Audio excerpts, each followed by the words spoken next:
A financial system is a subset of four systems: financial market, financial instruments, financial services, and financial institutions.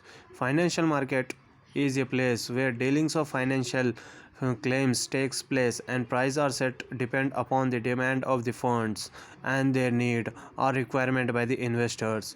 The financial market is divided into two types. One is the capital market and second one is the money market. RBI is a mandatory authority and central bank of the country.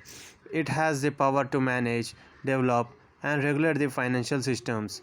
The Securities and the Exchange Board of India (SEBI) was set up on April 12, 1988 through an administrative order by the Government of India in order to regulate the working of stocks, exchange or secondary market with an aim to protect the rights of the investors, to prevent trading malpractices and thereby to build up a healthy and strong growth of capital markets.